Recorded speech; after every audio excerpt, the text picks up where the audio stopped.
Doctor Rajkumar ಅವರಿಗೆ doctor Rajkumar ಅವರಿಗೆ ಕರ್ನಾಟಕದ ಆಸ್ತಿ ರಾಜ್ಕುಮಾರ್ ಅವರಿಗೆ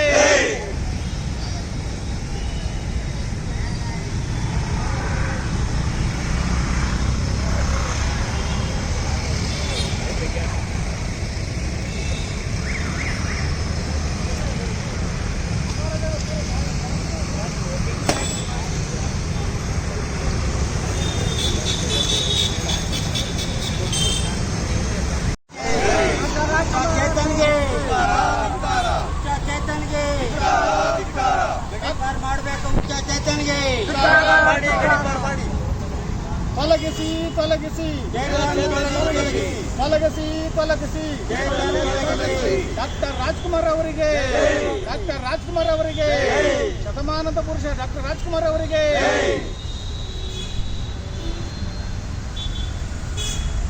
ಜಯವಾಗಲಿ ಕರ್ನಾಟಕ ಆಸ್ತಿ ಅಂಡ ಡಾಕ್ಟರ್ ರಾಜ್ಕುಮಾರ್ ಅವರಿಗೆ ಜಯವಾಗಲಿ ಜಯವಾಗಲಿ ಚೇತನ್ಗೆ ಧಿಕ್ಕಾರ ಚೇತನ್ಗೆ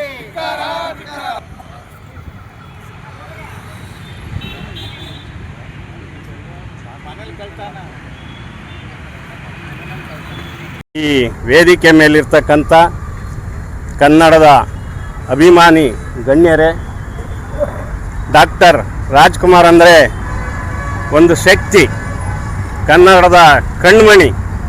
ಕನ್ನಡಕ್ಕಾಗಿ ಅವರು ಹೋರಾಟ ಮಾಡಿದರು. ಕಲಾವಿದರಾಗಿ ಕೊನೆಯವರೆಗೂ ಸಹ ಕನ್ನಡಕ್ಕಾಗಿಯೇ ಉಳ್ಕೊಂಡ್ರೆ ಹೊರತು ಹಿಂದಿಗಾಗಲಿ, ತಮಿಳಿಗಾಗಲಿ, ತೆಲುಗಿಗಾಗಲಿ ಯಾವುದಕ್ಕೂ ಹೋಗಲಿಲ್ಲ. ಅಂಥ ಕನ್ನಡದ ಹೊರಟ ಡಾಕ್ಟರ್ ರಾಜ್ಕುಮಾರ್ ಅವ್ರನ್ನ ಗೌರವಿಸೋದು, ಪೂಜಿಸೋದು ನಮ್ಮ ಕರ್ನಾಟಕದ ನಮ್ಮೆಲ್ಲರ ಆದ್ಯ ಹೊಣೆಗಾರಿಕೆ. ಅವರು ಕನ್ನಡದ ಬಗ್ಗೆ ಗೋಕಾಕ್ ಚಳವಳಿ ನಡೆಸಿದಾಗ ಇಡೀ ಕನ್ನಡ ನಾಡು ಮೈ ಜುಮ್ಮನ್ಸೋಷ್ಟು ಹೋರಾಟ ನಡೀತು. ಅವರು ಆ ಹೋರಾಟ ಮಾಡದೆ ಹೋಗಿದ್ರೆ ಇವತ್ತು ಕನ್ನಡ ಎಲ್ಲಿದೆ?